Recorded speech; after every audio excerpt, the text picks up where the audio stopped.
revisi undang-undang itu memang didesain oleh elit-elit politik negeri ini. Oh, kalau saya bilang sih iya dong. Pak Jokowi akan dihormati banyak orang kalau dia berani mengambil langkah evaluasi peradilan, reformasi perintahkan kepada Menko Polhukam.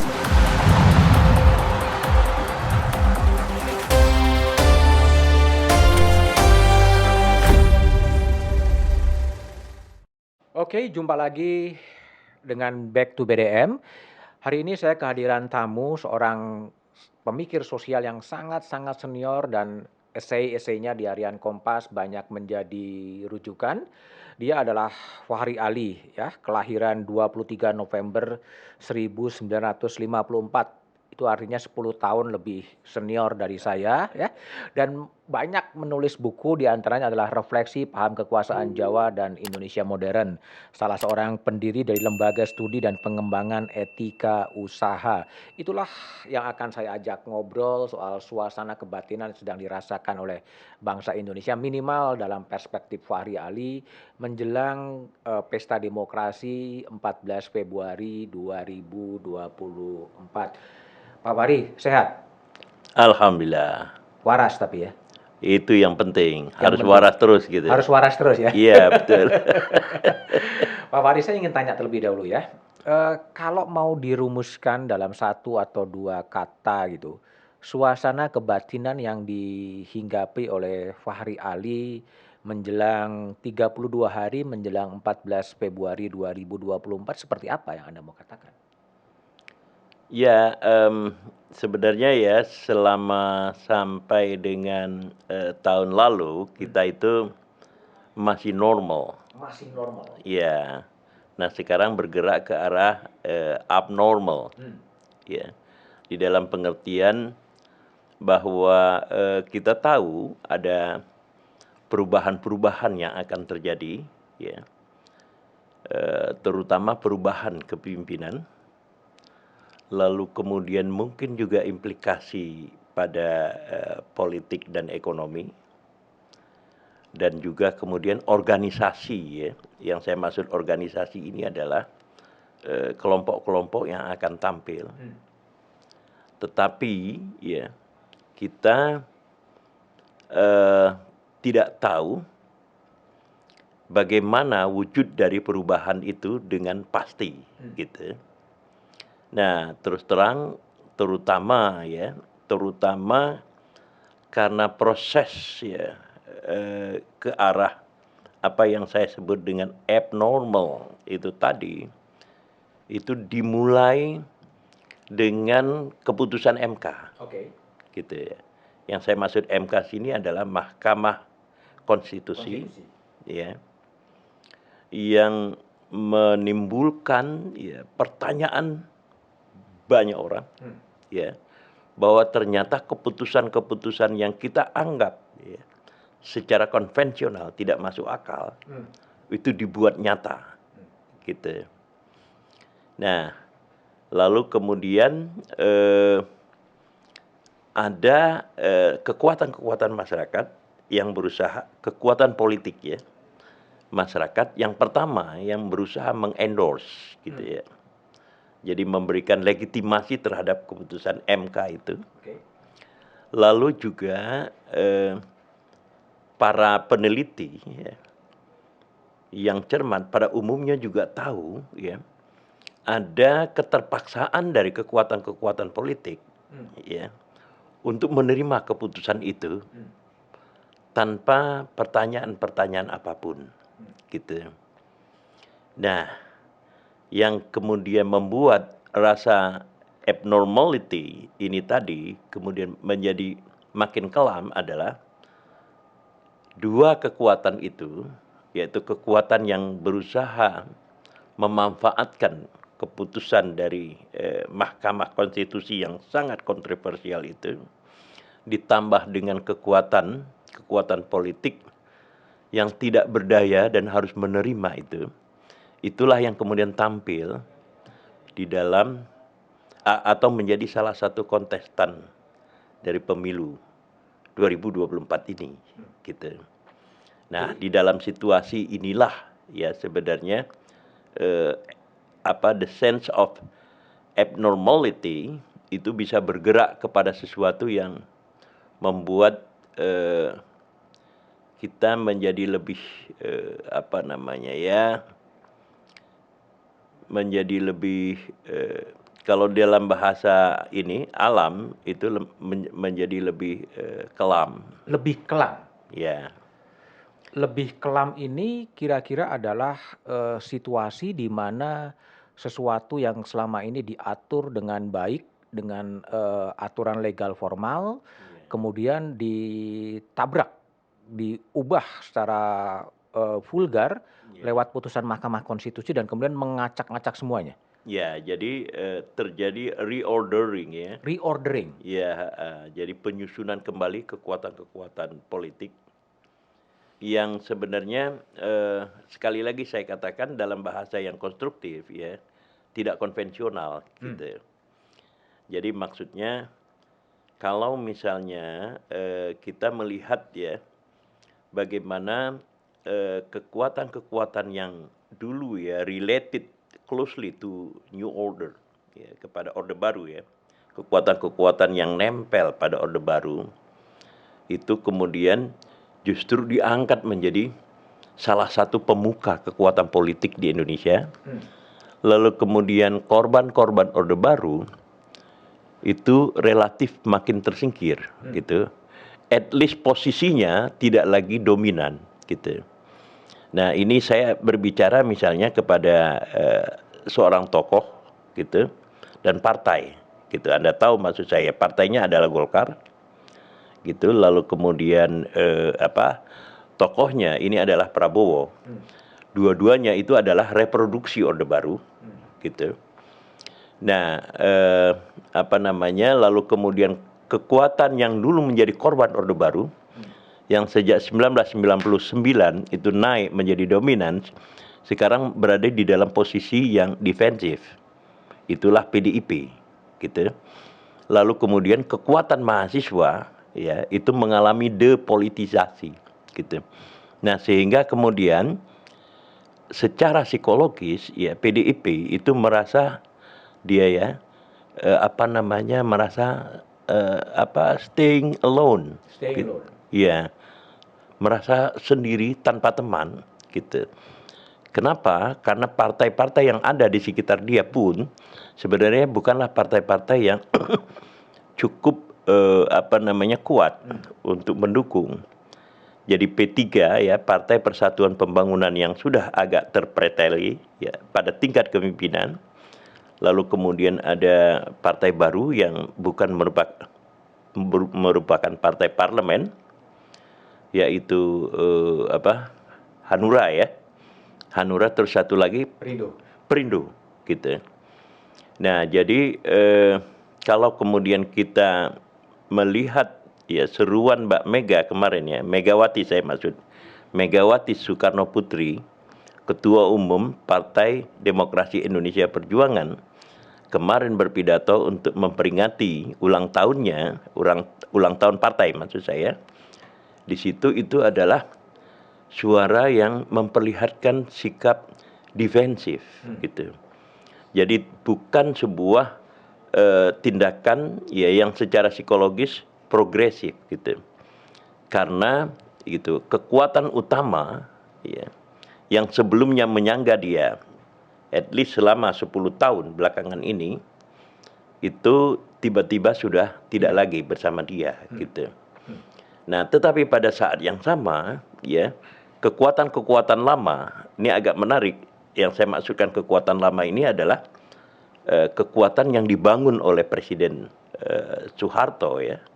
Sebelumnya itu justru mengalami revival. Ya. Itulah yang saya katakan dua itu tadi. Pertama adalah partai yang dipimpin oleh Prabowo Subianto. Lalu yang kedua adalah partai yang dipimpin oleh sahabat saya juga, Airlangga Hartarto, yaitu Golkar gitu. Nah, tokoh utama di balik ya reordering political forces ini itu adalah Jokowi.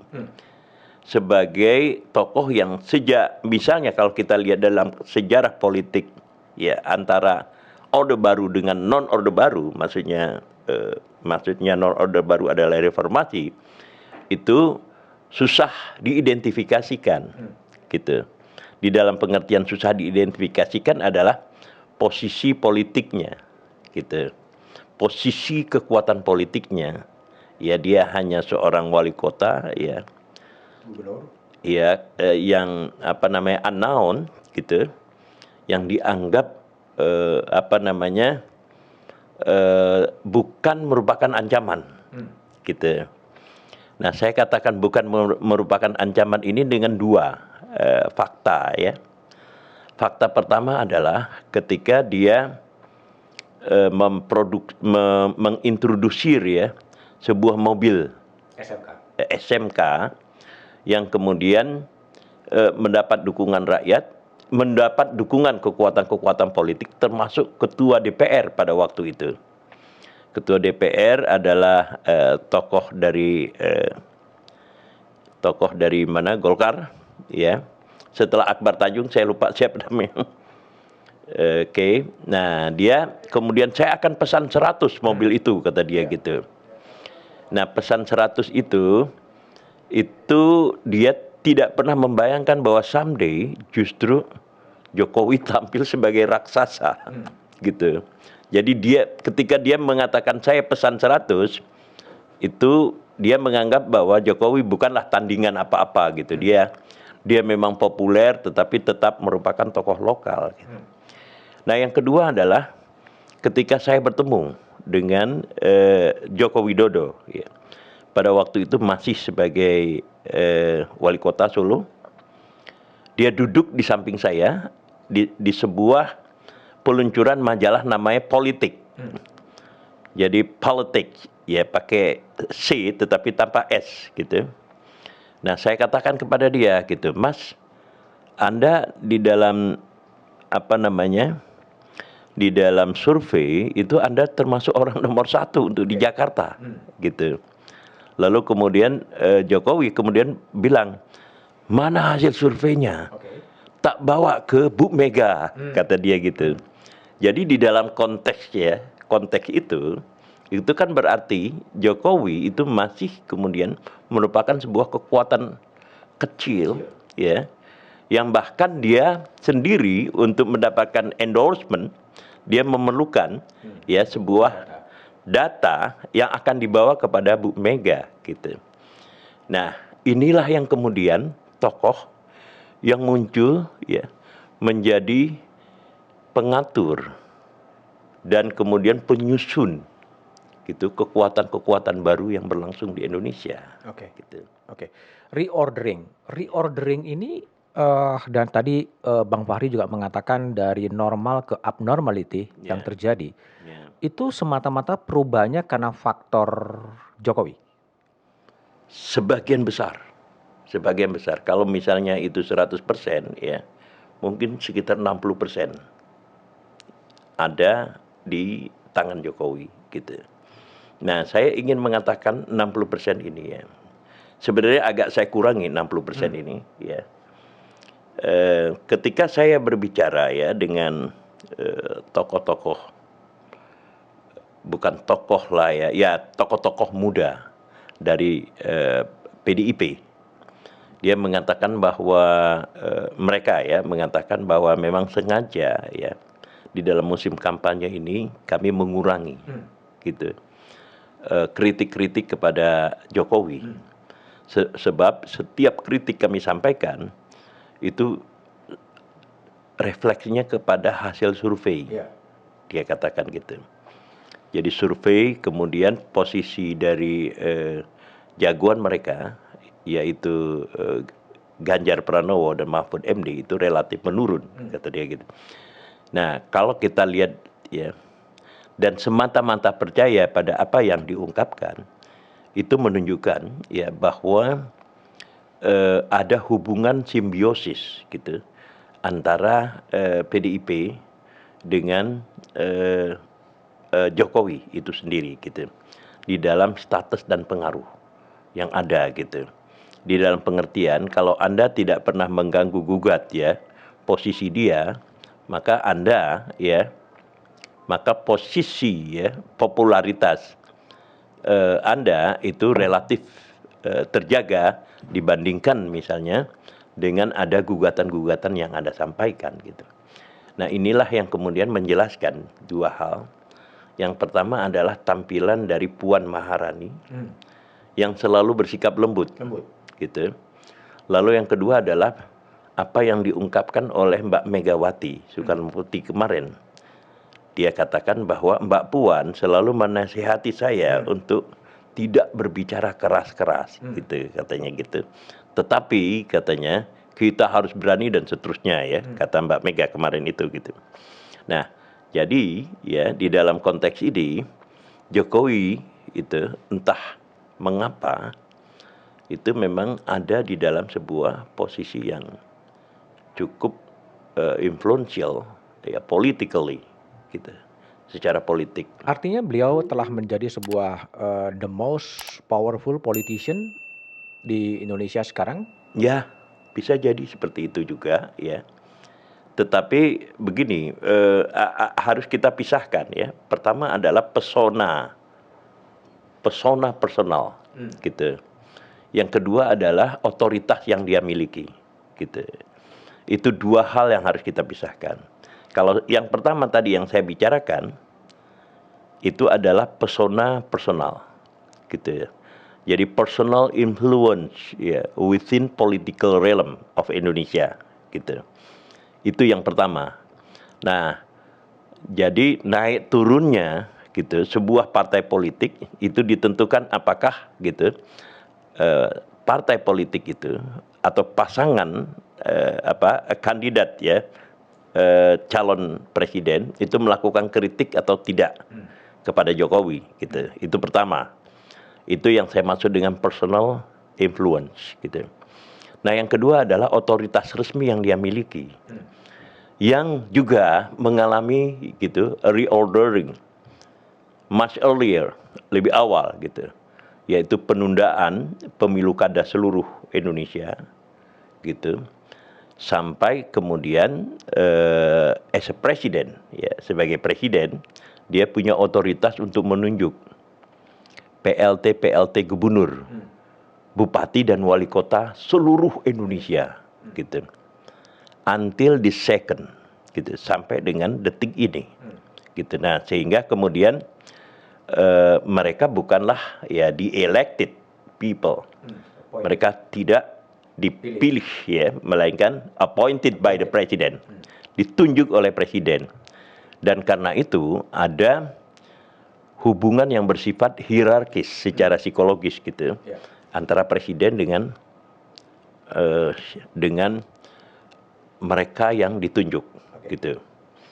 Nah, yang kedua adalah penjenjangan di dalam kelompok-kelompok atau kekuatan-kekuatan yang punya hak secara resmi ya menggunakan senjata atau kekerasan. Ini saya pakai bahasa sosiologis dari Max Weber ya. Gitu. Jadi mereka yang mempunyai ya secara undang-undang diberi hak gitu. Menggunakan violence ya kekerasan. Dalam konteks ini adalah TNI dan polisi gitu. Nah, lalu kemudian perjenjangan karir dari masing-masing pimpinan puncak ini itu kelihatannya juga ya mengalami ya sebuah proses ya perencanaan tertentu gitu. Sehingga kemudian di ujungnya itu yang muncul sebagai pemimpin puncak itu adalah tokoh-tokoh ya yang secara kebudayaan gitu itu berbagi bersama dengan presiden gitu. Baik itu di TNI maupun di Polri di sini gitu. Nah, jadi otoritas dari Presiden Jokowi itu tadi saya katakan adalah otoritas menunjuk pemimpin-pemimpin sementara ya apa yang disebut dengan PLT bagi gubernur, bupati dan wali kota seluruh Indonesia. Lalu pada saat yang sama dua kekuatan atau lembaga ya tadi yaitu TNI dan Polri juga ditunjuk ya, dan kemudian berbagi ya, berbagi pandangan yang sama, berbagi kebudayaan yang sama, budaya yang sama dengan Jokowi, sehingga kemudian otoritas resmi yang dimiliki oleh Presiden Jokowi itu bergabung dengan apa yang saya sebut tadi personal influence gitu ya, within political realm gitu. Inilah yang menyebabkan Jokowi muncul ya sebagai, sering saya katakan, raksasa politik. Raksasa politik. Iya, di Oke. Indonesia gitu. Oke. Bang Fahri, kalau kita lihat ya, kalau kita membaca approval rating terhadap Presiden Jokowi, itu kan Iya. cukup tinggi. Iya. Ya, cukup tinggi mungkin di negara-negara lain sama dengan Narendra Modi di India gitu kan. Iya. Tetapi kalau kita lihat fenomena-fenomena yang ada di kelas menengah, di kalangan scholar gitu, Iya. kritik-kritik terhadap political behavior juga sangat keras soal Iya. demokrasi, soal mengakali hukum dan lain sebagainya. Iya. Nah, gimana mengkaitkan antara kegelisahan dari kelas menengah termasuk Pak Iya. Fahri dengan tingkat approval rating yang cukup tinggi menurut Iya. lembaga-lembaga survei? Bagaimana menjelaskan dua lapis itu, Iya. approval rating sang populer, Iya. tetapi kritik-kritik dari kelas menengah cukup signifikan. Ya, jadi begini, saya sebenarnya sudah 3 bulan ini itu merenungkan itu. Dan saya akan menulis di Kompas Oke. tentang ini ya. Saya sudah membaca ya, misalnya tulisan buku yang sangat bagus, Elson ya. Elson. Dia seorang sejarawan. The idea of Indonesia ya. Di situ akan saya gunakan sebagai pijakan gitu. Tetapi ini saya akan memberikan jawaban yang ringkas tentang itu, adalah bahwa perkembangan Indonesia ya di bawah Jokowi ini itu telah membuat kelas menengah menjadi idol. Kelas menengah menjadi idol. Idol gitu. Jadi secara organik mereka tidak terhubung ya kepada kekuatan pusat gitu. Nah, yang saya maksud kekuatan pusat adalah mereka ya kelompok-kelompok yang punya otoritas mengambil keputusan pada tingkat nasional gitu. Nah, karena apa? Karena keputusan-keputusan yang dibuat pada tingkat nasional itu tidak diperdebatkan. Oke. Gitu. Lalu kemudian bisa diputuskan dengan cepat. Misalnya ya, strategi pembangunan ekonomi Jokowi itu kan dibentuk ya sebagai bergerak dari pinggir ya. Dari pinggir ke tengah gitu. Dan realisasinya itu adalah pembangunan infrastruktur.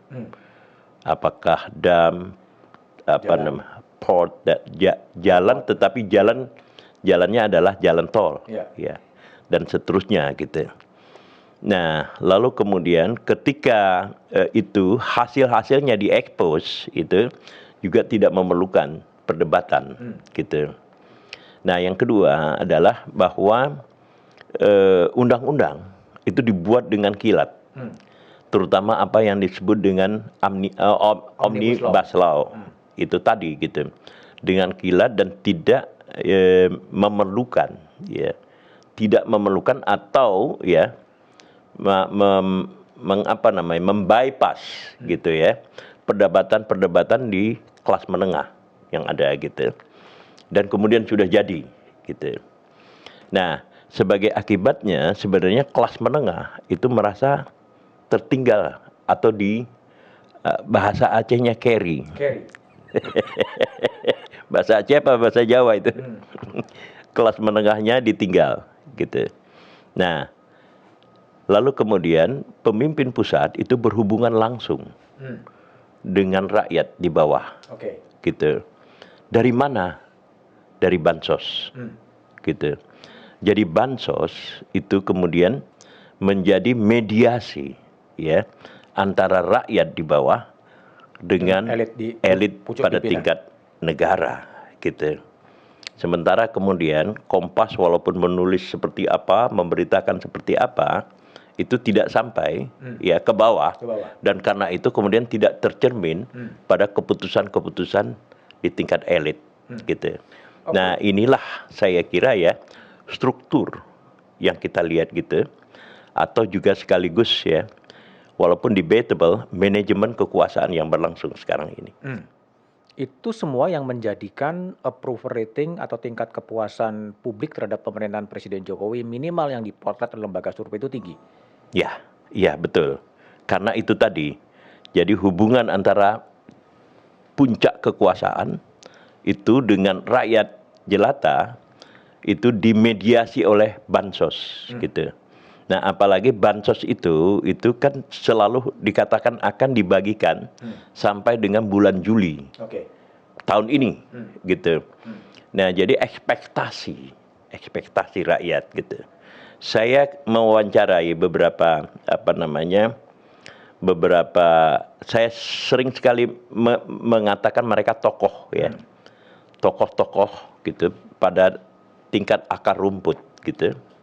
Yang mereka tingkat political awareness-nya ya cukup tinggi karena dia mengikuti berita-berita dan seterusnya gitu. Lalu kemudian mereka mengatakan katanya yang sulit gitu. Padahal mereka berada pada tingkat akar rumput. Tapi mereka mengatakan bahwa yang sulit itu adalah mereka yang menunggu gitu. Dalam konteks pemilu ya. Menunggu serangan fajar gitu. Dan itu katanya tidak bisa dielakkan gitu. Ini redaksi dari saya ya. Nah, siapa mereka? Itu tukang angon bebek gitu. Gitu. Kita mah katanya nunggu serangan fajar wae gitu. Nah, mereka ini kan bukan ewon kan? Juton kan? Puluhan juta yang ada di sana gitu. Nah, inilah signifikansi dari bansos. Itu tadi gitu. Yang kedua, karena politik ya. Politik itu terkait juga atau persepsi politik terkait juga kepada tingkat inflasi gitu ya. Jadi inflasi itu bukan hanya memukul ya, orang-orang bawah gitu. Melainkan juga distribusi dari pendapatan mereka yang semakin lama semakin mengecil gitu. Jadi jangan diharap ya kalau terjadi inflasi itu mereka punya waktu, punya dana itu untuk ke bioskop gitu misalnya atau ke tempat-tempat rekreasi. Tidak mungkin kita bayangkan hal itu gitu. Ini yang menyebabkan kemudian uang menjadi mahal gitu buat mereka. Karena itu uang 50.000 itu sangat berharga. Terutama di wilayah-wilayah pedesaan di mana dinamika ekonomi itu tidak berkembang dengan sangat bagus. Kata sangat bagus ini sengaja saya tekankan gitu. Karena ya mereka bekerja di pedesaan itu untuk mendapatkan uang 10.000 pun susah gitu. Nah, bayangkan kemudian ya dengan kekuatan negara gitu yang di mana negara punya otoritas ya mendistribusikan wealth-nya, kekayaannya ke bawah itu merupakan sesuatu yang berarti.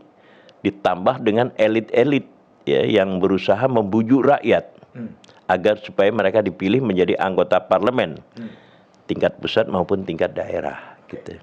Nah, inilah kemudian situasi yang menyebabkan ya kelas menengah menjadi idle. Kemarin saya katakan kepada Anda ya di dalam satu meja itu saya katakan bahwa yang terjadi adalah proses deintelektualisasi yang berlangsung ketika setiap inisiasi ya proyek-proyek besar itu bukan profesor yang ditampilkan oleh presiden melainkan para artis gitu. Ada juga pelawak ya. Siapa yang terkenal itu pelawak yang terkenal cerdas itu Cak Lontong misalnya dan seterusnya gitu. Karena keberhasilan ini tidak diproyeksikan supaya didengar oleh kelas menengah gitu, melainkan kepada rakyat secara keseluruhan gitu. Jadi tadi kelas menengah idle ya. Dan kemudian apakah ini juga menjadi sebuah the end of the beginning of the shrinking of civil society? Ya, kalau harapan kita tadi kan dibilang kita harus waras kan. Jadi harus tetap optimis gitu. Jadi civil society tetap bergerak gitu ya. Tapi bukan sedang tertidur ya? Tetap hidup gitu ya. Memang agak tertidur sekarang ini. Tetapi tetap hidup gitu. Dengan gitu ya. Kalau Anda mau bicara tentang pendekatan yang sedikit bersifat sosiologis, saya akan sampaikan gitu. Tetapi kalau misalnya harapan, saya bisa mengatakan begini. Harapan itu dengan adanya usaha sadar ya dari kekuatan-kekuatan sosial untuk memberikan iklim di mana civil society bisa bergerak gitu. Nah, usaha sadar dari kekuatan-kekuatan sosial itu adalah termasuk misalnya Kompas, TV Kompas, TV lain dan segala macam yang ada dan universitas gitu. Jadi mereka lah yang kemudian secara sengaja itu berusaha menciptakan iklim di mana civil society itu hidup dan dengan dinamis gitu. Nah, kalau secara sosiologis gitu, saya lupa tadi terlintas dalam pikiran. Secara oke, mudah-mudahan saya ingat nanti. Ya, tapi artinya kan begini, dunia kampus juga kemudian terjebak. Iya, itu yang saya katakan depolitisasi. Depolitisasi. Iya, depolitisasi. Dunia aktivisme, ya banyak juga aktivis-aktivis yang kemudian masuk dalam sebuah state auxiliary body atau masuk dalam state. Benar. Iya. Kemudian juga termoderasi, ya termoderasi Yeah. dengan kemewahan birokrasi. Yeah. Itu yang menyebabkan kemudian aktivisme atau civil society menjadi shrinking. Ya, saya setuju. Saya setuju dengan Anda itu. Itu juga bagian dari sociological explanation ya. Yang berlangsung gitu. Nah, kalau kita lihat ya di dalam inilah yang kemudian yang memberikan dasar tentang abnormality ya bagi kita sekarang ini. Di dalam pengertian bahwa mereka yang sadar ya bahwa demokrasi ya harus ditegakkan dengan disiplin. Gitu ya.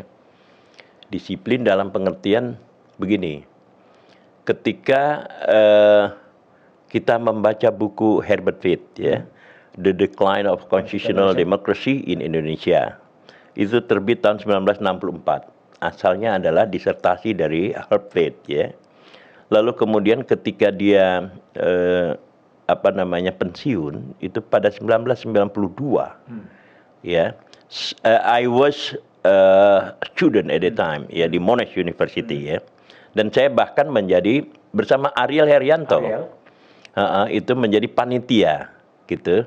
Panitia seminar demokrasi ya mengantarkan pensiunnya Herbert Reed pada waktu itu. Jadi seminar demokrasi yang menghadirkan para ahli termasuk Ben Anderson ya macam-macam lah.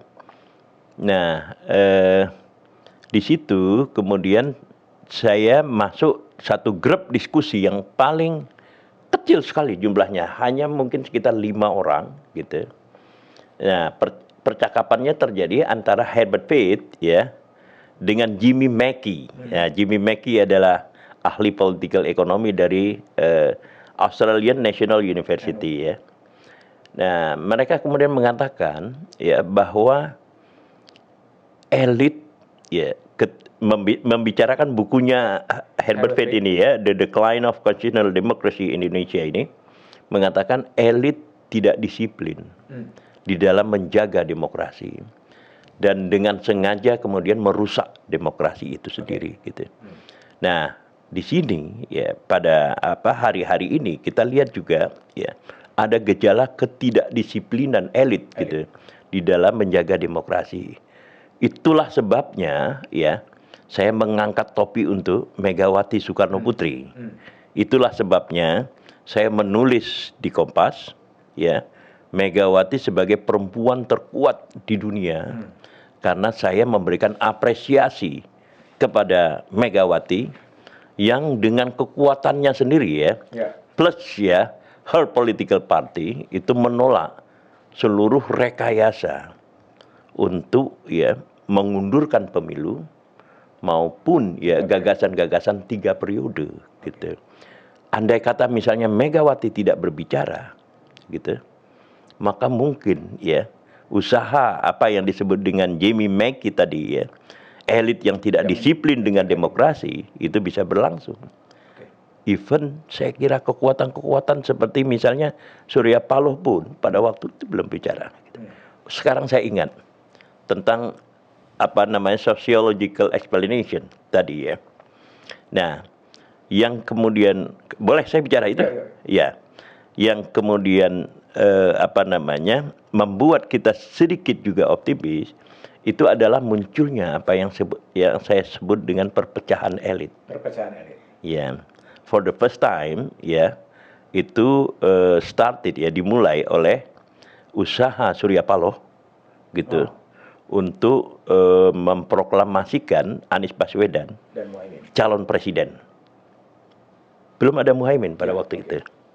Itu adalah perpecahan pertama gitu ya.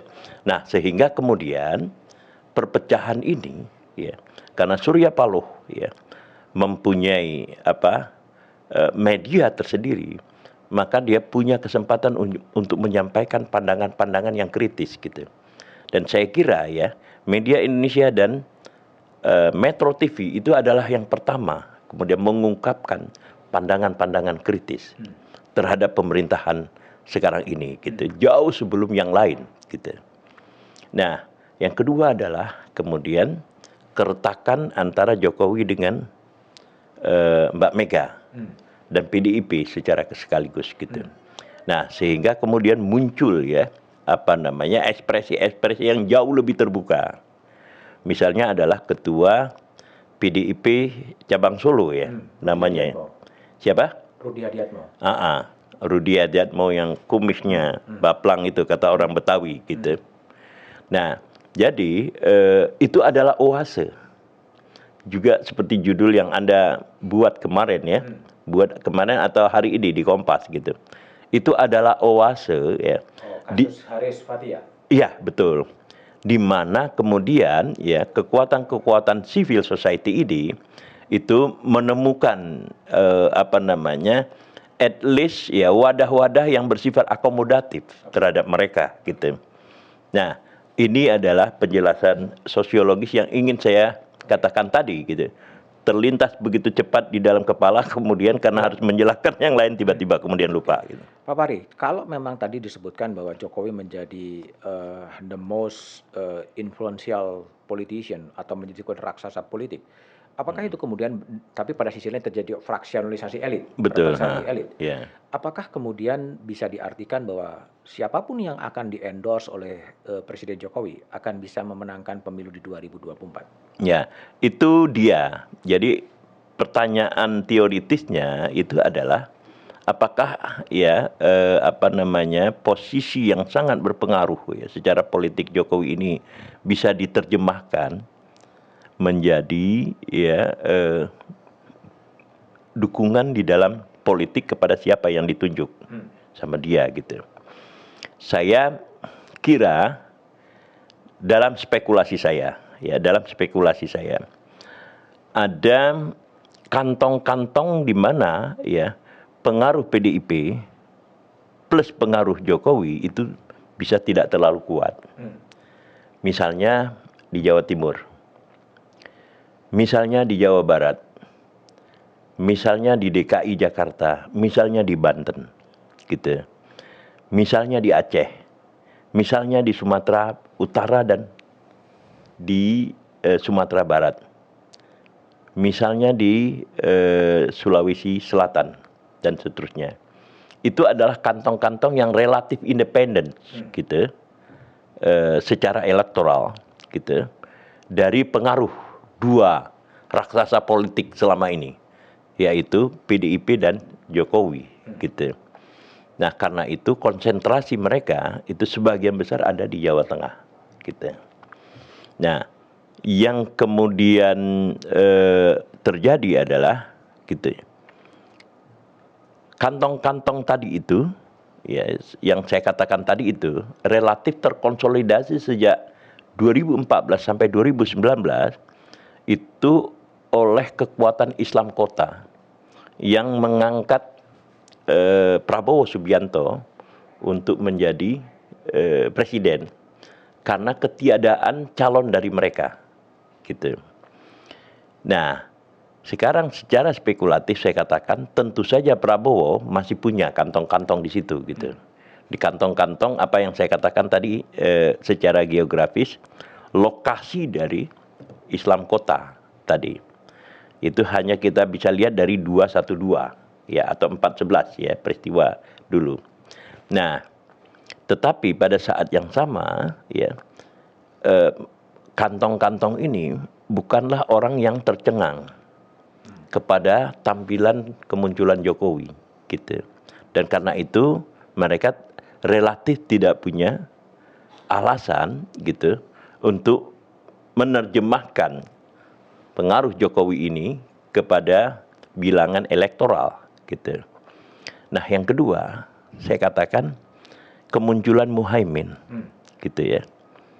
Kemunculan Muhaimin itu khususnya untuk Jawa Timur itu tidak main-main. Tidak main-main. Karena pertama dia adalah darah biru NU ya. Jadi walaupun tidak ya sekereng, ini saya gunakan bahasa Betawi ya, Kiai Abdurrahman Wahid, tetapi mereka adalah sama-sama cucu dari pendiri NU. Bukan Hasyim Asy'ari kalau ini, Bisri Sansuri dari pihak ibu.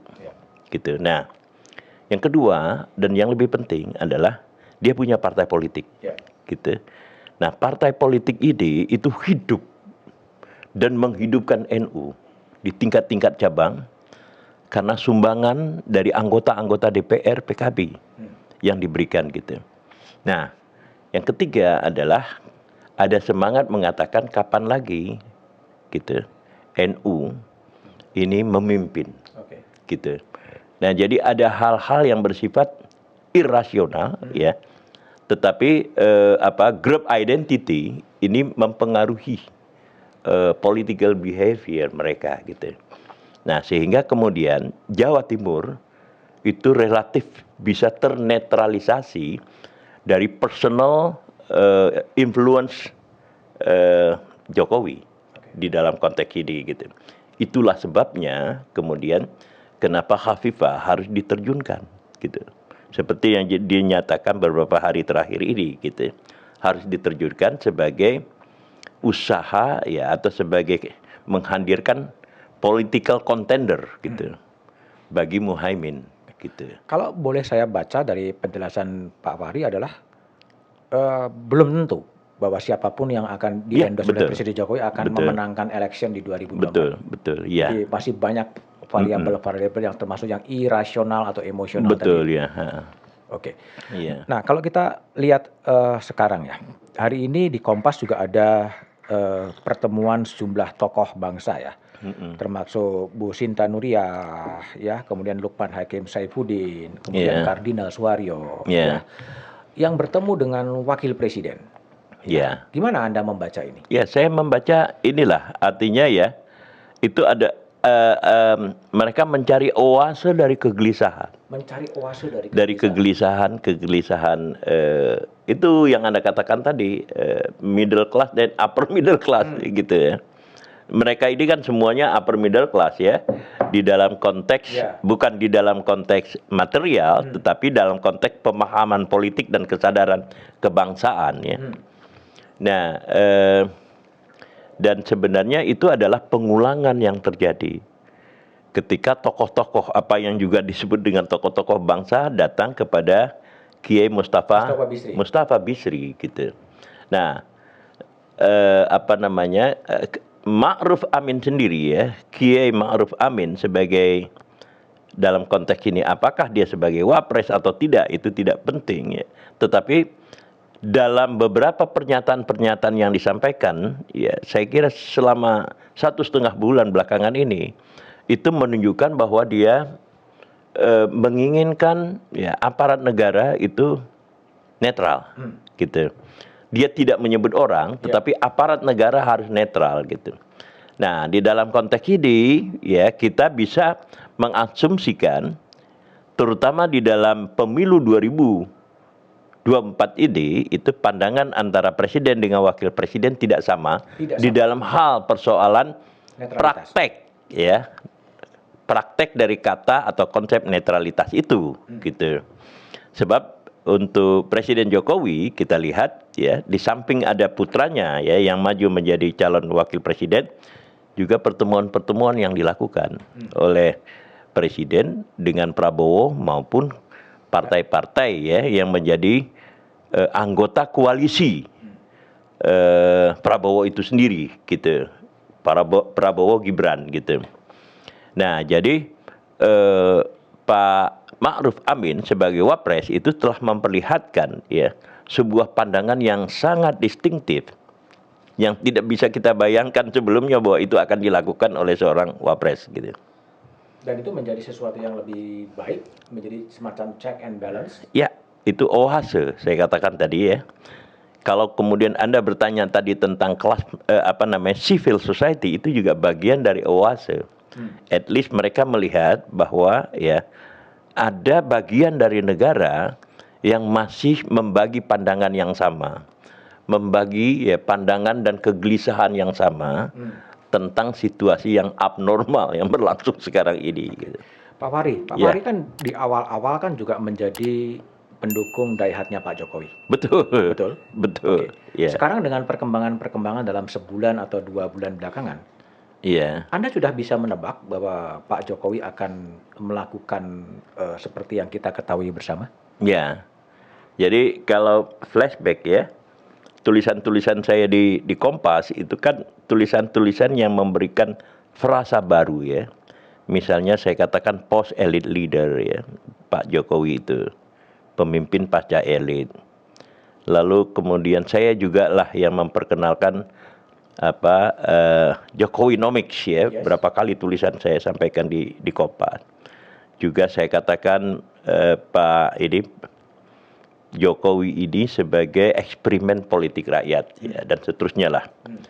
Nah, kalau kita lihat ya, sebenarnya ya ada beberapa pertanyaan yang saya ajukan kepada kebijakan presiden sejak akhir pemerintahannya di periode pertama, yaitu tentang KPK, gitu.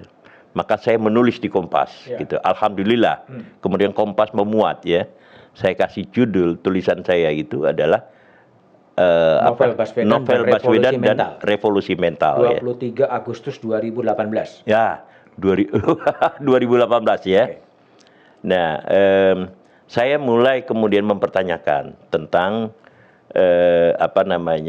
konsistensi ya dari Jokowi seperti yang diharapkan civil society, gitu. Di dalam tulisan itu memang saya katakan bahwa sebagian besar kaum intelektual itu mendukung Jokowi, gitu. Karena lawannya adalah Prabowo. Waktu itu ya, tahun 2018 saya tulis begitu. Dan kaum intelektual merumuskan dukungannya kepada Jokowi itu karena merasa ya tidak mungkin menitipkan demokrasi ya kepada seorang anggota militer yang seluruh karirnya ya sampai ke puncak itu berlangsung pada masa Orde Baru. Sebab masa Orde Baru itu tidak ada akar-akar demokrasi. Ini tambahan dari saya ya, bukan tambahan dari tulisan, gitu. Nah, itu yang saya katakan, gitu. Nah, yang mengejutkan sekarang ini adalah bahwa Presiden Jokowi justru melakukan endorsement terhadap Prabowo, gitu. Sesuatu yang bertentangan dengan tulisan yang saya buat pada 2018 itu, gitu. Anda sebagai scholar, sebagai orang yang mengendorse Jokowi, ya gelo lah. Gelo. Kenapa gelo? Iya, seharusnya ya dia bergerak sesuai dengan dukungan-dukungan yang kita berikan untuk melanjutkan reformasi yang berlangsung gitu. Oke.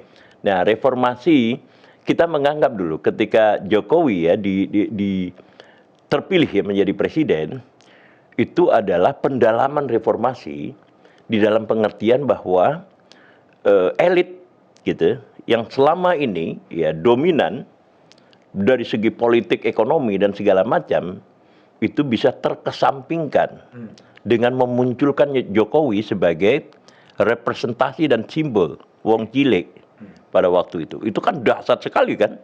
Sudah reformasi dari segi politik, lalu kemudian reformasi dari segi pimpinan nasional ya. Tapi Pada sekarang waktu kembali itu kepada gitu. elit lagi. Nah, jadi Jokowi telah menjadi elit sekarang ini. Saya pernah membuat konten bagaimana membedakan antara Jokowi dengan anaknya, Kaisang Pangarep gitu. Saya katakan Jokowi itu adalah citizen, lalu kemudian Kaisang Pangarep itu adalah netizen. Ya, yang secara struktural itu sangat berbeda satu sama lain gitu. Oke. Jadi kalau sekarang setelah 20 Oktober 2024 dan kemudian secara konstitusional kekuasaan Presiden Jokowi akan berakhir, entah digantikan oleh siapa tergantung pada pemilu 14 Februari 2024. Menurut Anda, di mana posisi Presiden Jokowi setelah 20 Oktober 2024? Ya, ini sebenarnya agak dilematis juga ya, walaupun tetap spekulatif gitu ya. Memang pertanyaan-pertanyaannya apakah andai kata misalnya tokoh yang di-endorse ya oleh Presiden Jokowi yaitu Prabowo itu masih cukup ya bersedia memegang janji-janjinya gitu. Karena begini, ini juga begini. Kalau kita lihat pada sejarah 2014, tentu saja kemudian masih berlanjut pada 2024 ya, akan 2024 ini. Hubungan antara Presiden Jokowi dengan Mbak Megawati gitu. Kita melihat bahwa tentu saja Megawati itu terus-menerus menekankan tentang petugas partai ya, kepada Presiden Jokowi. Jadi apapun juga, walaupun Anda presiden, tetapi Anda adalah petugas partai gitu. Nah, untuk mengambil keputusan-keputusan gitu, maka pandangan-pandangan ketua umum partai yang mendukung Anda itu harus diakomodasi, didengar gitu. Tetapi lama-lama kemudian Presiden Jokowi kan mengatakan yang presiden kan saya, walaupun tidak pernah diungkapkan gitu. Nah, pertanyaannya itu tadi yang saya katakan tadi spekulatif. Apakah pertanyaan atau pernyataan Jokowi yang disampaikan ya secara imajinatif kita tadi itu kepada Mbak Mega juga nggak terulang kepada Prabowo Subianto ketika dia ya when he was elected as the Indonesian President, ketika dia terpilih sebagai Presiden Indonesia gitu. Yang presiden kan saya gitu. Wakil presiden benar gitu kira-kira ya. Tetapi kan wakil presiden secara konstitusional hanya pembantu. Pembantu presiden gitu. Nah, itu yang saya katakan tadi bahwa nasib Presiden Jokowi setelah Oktober 2024 itu juga menjadi tanda tanya juga gitu. Nah, kalau misalnya partai lain yang menang gitu ya, misalnya Anies Baswedan atau Ganjar Pranowo, mungkin much better gitu. Much better karena mereka itu pada dasarnya adalah orang sipil gitu. Orang sipil dengan kelapangan dada yang ada gitu.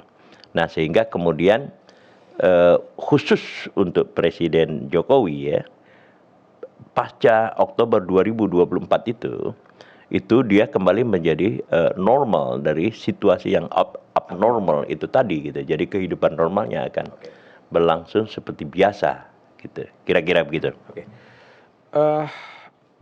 Satu banyak di antara lembaga-lembaga negara yang belum mempunyai dasar undang-undang itu adalah lembaga kepresidenan. Dan kita lihat bagaimana mantan-mantan presiden kemudian juga tidak bisa kemudian duduk bersama untuk membicarakan nasib nation, dan juga dampak dari undang-undang kepresidenan yang tidak ada. Kemudian sekarang kan semuanya tidak ada aturannya gitu loh. Dan banyak orang memikirkan saatnya sebenarnya bangsa ini memikirkan adalah sebuah rancangan undang-undang kepresidenan yang membedakan dan menjelaskan posisi presiden, posisi wakil presiden, kapan presiden bertindak sebagai head of state dan kapan bertindak sebagai kepala pemerintahan. Tapi kenapa sampai sekarang Indonesia tidak pernah memiliki undang-undang kepresidenan? Apakah perlu menurut Anda? Iya, terus terang saya nggak pernah terpikirkan terhadap pertanyaan Anda itu gitu. Dan juga mungkin DPR juga nggak pikirkan itu gitu. Tetapi kalau melihat kasus-kasus yang berlangsung sekarang memang perlu itu disampaikan ya, sebagai kepala negara dan kepala pemerintahan itu memang betul-betul harus dipisahkan ya. Sekarang ini ya, saya tidak tahu bagaimana cara memisahkannya gitu. Memang konstitusi kita itu tetap saja memberikan kesempatan ya, memberikan keleluasan atau otoritas yang cukup besar pada presiden gitu. Kalau apalagi sampai sekarang ini tidak ada lagi kekuasaan yang tertinggi selain dari presiden, karena dia punya otoritas menunjuk seluruh calon gubernur, seluruh gubernur ya, PLT gubernur, wali kota maupun bupati seluruh Indonesia gitu. Tidak pernah terjadi di dalam sejarah dan tidak pernah terbayangkan bahwa ini akan terjadi di dalam sejarah gitu. Jadi sangat urgen gitu ya. Sangat urgen itu ada teman saya dulu kuliah di Monash namanya Urgen. Gitu. Rupanya itu balikan dari Nehru. Jadi ayahnya itu pengagum gitu. Iya, pengagum Nehru. Tetapi kemudian anaknya dikasih nama Urgen. Namanya Lukman Urgen, Urgen Lukman kalau nggak salah, ayahnya Lukman. Nah, jadi usul Anda itu sangat urgen untuk dilaksanakan, dan saya usul ya, Anda harus mensosialisasikan tentang perlunya undang-undang ini gitu. Ya. Karena logik berpikirnya gini. Ya. Di pemerintah daerah ada undang-undang pemerintahan daerah. Ya. Di DPR ada undang-undang soal MD3, MPR, DPR, DPD. Ya. Di kekuasaan yudikatif ada undang-undang soal kekuasaan kehakiman, ada undang-undang soal Mahkamah Konstitusi, ada undang-undang soal Mahkamah Agung, ada undang-undang soal Komisi Yudisial. Ya. Di lembaga kepresidenan yang ada adalah undang-undang Kementerian Negara, undang-undang Dewan Pertimbangan Presiden, dan semua head state auxiliary body, komisi-komisi semuanya ada undang-undangnya. Dan di kepresidenan tidak ada undang-undang selain konstitusi itu gitu loh. Sehingga dalam konteks kekinian memang menjadi orang yang berkuasa tentunya tidak ingin kekuasaan itu dibatasi. Undang-undang kepresidenan tentunya akan membatasi kekuasaan itu, tapi juga bisa memberikan manfaat bagaimana kita menempatkan mantan-mantan presiden dalam posisi yang desain ketatanegaraan Indonesia yang baru. Iya, betul. Dan inilah yang sering dikatakan, dia selalu merujuk kepada Amerika, ada the President Club gitu kan, di mana mantan-mantan presiden duduk bersama dalam breakfast meeting dan mendiskusikan masalah-masalah kebangsaan itu di Amerika gitu. Betul, iya betul. Dan bahkan kemudian menjadi dubes ya. Duta besar ya. Misalnya Clinton diutus ke Aceh ya, waktu tsunami oleh presiden. Dan sejarah kan mengatakan hampir semua mantan-mantan presiden di Indonesia itu kan tidak punya sebuah emotional relation yang bagus. Benar, Semuanya terganggu. Betul. Ya, itu yang apakah kita kemudian tidak memikirkan bagaimana merancang sebuah undang-undang kepresidenan yang menempatkan juga mantan-mantan presiden ditempatkan dalam posisi yang semestinya. Betul ya. Ya, betul. Saya dukung itu. Yang dulu pernah saya usulkan dan dimuat di Kompas itu tahun 2016. Itu adalah ini presiden mungkin diberi kesempatan memerintah selama 7 tahun. Tetapi tidak ada periode kedua. Gitu. Nah, pada pertengahan itu, periode itu, jadi 7 tahun berarti 3,5 tahun itu ada evaluasi kritis gitu. Waktu itu gitu. Juga untuk itu tadi menghindari konflik kepentingan setelah itu gitu. Nah, tapi tentu saja 7 tahun cukup dia untuk membangun kan. Gitu. setidak-tidaknya meninggalkan apa namanya signature-nya ya kepada bangsa dan negara gitu. Oke, Pak Fahri, pertanyaan saya yang terakhir. Ya. Anda sudah hampir 70 tahun meneliti banyak hal gitu. Iya. Saya ingin tanya, apa sebetulnya masalah bangsa ini yang paling hakiki dan menjadi akar dari segala akar masalah sehingga bangsa ini juga tidak sepesat kemajuannya seperti Korea Selatan atau minimal dalam konteks pertumbuhan ekonomi. Apa sebenarnya masalahnya? Iya. Ini apa namanya? Bangsa kita ini melting pot. Melting pot. Iya, melting pot dari berbagai budaya yang ada gitu. Jadi ada budaya Jawa, bukan budaya Jawa, maksud saya budaya dunia yang masuk ke kita. Apakah India, ya Arab, lalu kemudian Barat, ya. Hanya 3 itu ya, ada lagi nggak? Cina, ya. China. Nah, karena melting pot, maka itu bukan yang elemen pokoknya gitu, yang masuk ke Indonesia gitu. Jadi pembawa ya budaya-budaya itu adalah orang-orang yang pinggiran dari kutub-kutub aslinya gitu. Jadi misalnya kalau China gitu, maka itu adalah orang-orang yang tidak orang-orang peripheral, bukan dari core ya datang. Juga Barat ya, juga Arab dan Islam dan seterusnya gitu. Nah, sehingga kemudian pencampuran ini itu harus berlangsung lebih lama untuk membentuk sebuah kesatuan budaya dengan identitas yang kokoh gitu. Nah, Korea itu adalah satu gitu ya. Nah, Malaysia sebenarnya sama dengan kita. Malaysia sama dengan kita. Tapi China, India sangat berbeda gitu. Karena mereka ya satu suatu peradaban yang terkonsolidasi dengan kuat gitu. Nah, saya melihat problemnya di situ. Jadi gitu. takes time ya? Ya, pertama take time ya. Lalu kalau mau melakukan akselerisasi, maka itu tadi saya katakan kekuatan-kekuatan sosial ya. Saya tidak mengatakan kekuatan politik walaupun punya implikasi politik. Kekuatan-kekuatan sosial ya seperti Kompas misalnya. Kompas yang saya bayangkan adalah Kompasnya Pak Yaakob Utama. Ya, dengan kekuatan-kekuatan modal lainnya itu mempercepat gitu. Ada sebuah pengorganisasian kekuatan-kekuatan itu untuk mempercepat itu jadinya gitu. Nah, tapi proyek yang semacam ini di dalam spekulasi saya agak urung terjadi karena perubahan basis artikulasi ekonomi gitu.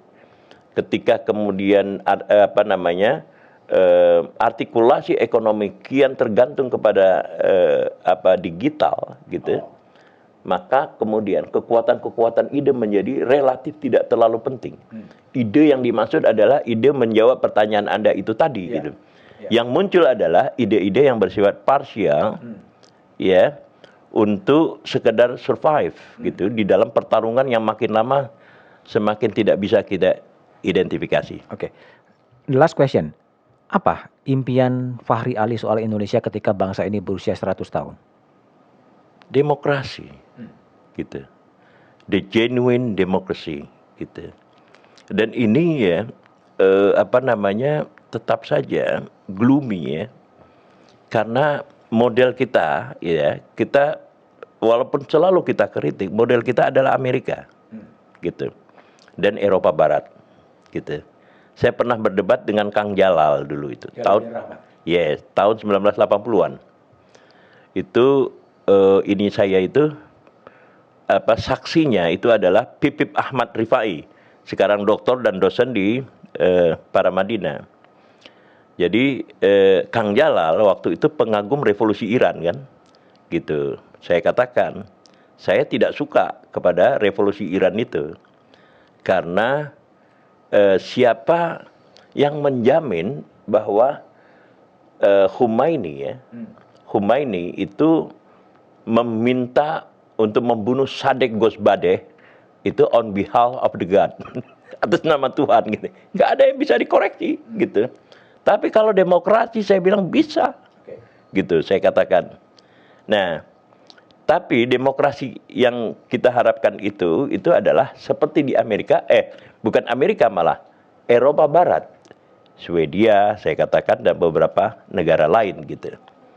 Nah, itu gitu. Kenapa saya katakan gloomy? Karena itu tadi gitu. Justru di Amerika yang muncul itu adalah juga demagog. Iya, gitu.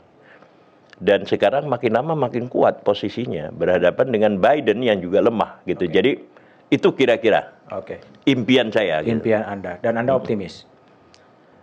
Gloomy. Dengan masa gloomy. Kecuali itu tadi. Pemimpinnya yang akan lahir 2024 ini itu yang akan menentukan demokrasi kita gitu. Oke, Fahri Ali, terima kasih. Demikianlah obrolan saya dengan seorang pemikir sosial yang sangat kritis dan sangat dalam soal Indonesia ketika membaca Presiden Jokowi dan kemudian membaca Indonesia, termasuk membaca Indonesia masa depan, termasuk ketika Republik ini berusia 100 tahun di 17 Agustus 2024.